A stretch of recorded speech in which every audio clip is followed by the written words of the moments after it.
Whispers of hidden power have echoed through history.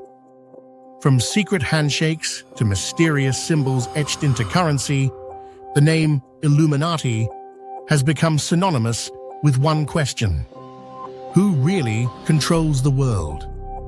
Celebrities, politicians, and even religious leaders have been accused of belonging to this shadowy elite. And whether you laugh at it or lean into the possibility, one thing is certain: this story is far bigger than it first appears.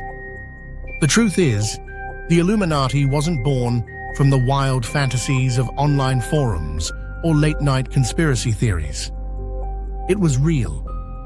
Founded in Bavaria in 1776 by Adam Weishaupt, it began as a secret society that sought to challenge superstition, free thought from the grip of the church, and resist state authority. At its heart, the group was rebellious, intellectual, and revolutionary. Yet as time went on, whispers turned to legends, legends turned to myths, and myths began shaping the very culture we consume today. So why does the Illuminati remain such a powerful idea? Why is its name still invoked when Beyoncé flashes a hand symbol, when Jay-Z covers his eye, or when a pyramid shape glows behind a politician giving a speech? What is it about this symbol of the all-seeing eye or the pyramid on the dollar bill that keeps us hooked? The story isn't just about secret societies. It's about how power, fear, and imagination collide. Fast forward to the 1960s, when the concept of the modern Illuminati as we know it was resurrected, not by powerful rulers, but by two mischievous thinkers who wanted to shake society's foundations. Kerry Thornley and Greg Hill, creators of the Discordian movement, weren't just philosophers. They were pranksters who wanted to blur the lines between reality and fiction. They deliberately seeded misinformation, letters to magazines, fabricated stories, satirical writings, all designed to get people questioning what's real and what's not. And they succeeded. From there, writers like Robert Shea and Robert Anton Wilson took the game further. Their Illuminatus trilogy wove together every major conspiracy theory of the time. Who shot JFK? Why do symbols repeat throughout history? Was history itself rewritten by hidden hands? These stories spread like wildfire because they were laced with just enough truth to make the unbelievable feel possible. But here's where things take a darker turn. Conspiracies thrive in uncertainty.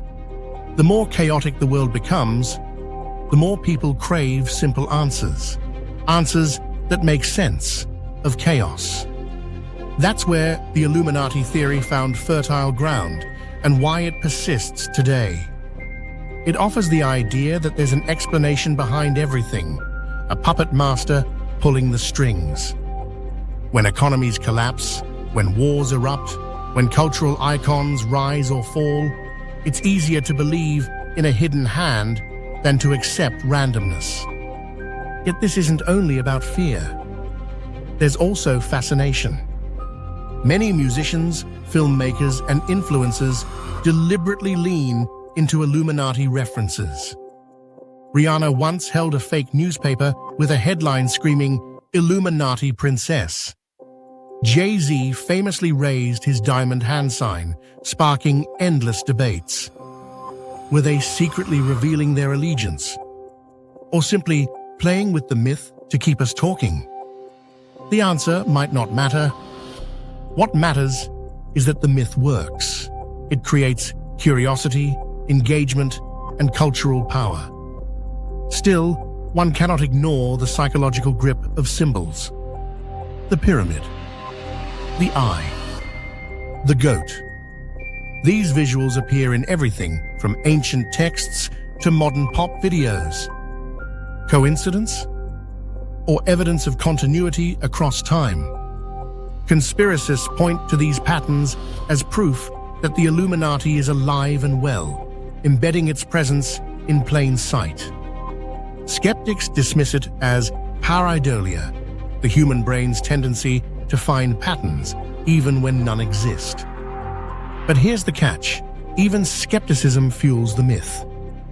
By denying it, we keep the conversation alive. And so, the Illuminati has become something bigger than any secret society ever was. It's a cultural mirror. It reflects our fears about losing control, our suspicions about the powerful, and our endless hunger for stories that make sense of the unknown. But here lies the paradox. The original Bavarian Illuminati disbanded more than 200 years ago. By historical accounts, it faded into obscurity, crushed by authorities who feared its radical ideas. So how does a group that no longer exists still hold such power today? The answer is unsettling. The Illuminati is no longer just an organization, it's an idea. And here's where the urgency comes in. As misinformation spreads faster than ever online, the Illuminati myth shows us just how vulnerable we are to stories that blur the line between truth and fiction. In an era of AI, deepfakes, and endless online noise, who gets to decide what's real? If two pranksters in the 1960s could ignite a cultural firestorm with nothing more than photocopies and letters, what could today's digital masterminds create? Could we already be living in a world shaped by misinformation so powerful that it feels indistinguishable from reality? The question isn't just whether the Illuminati exists.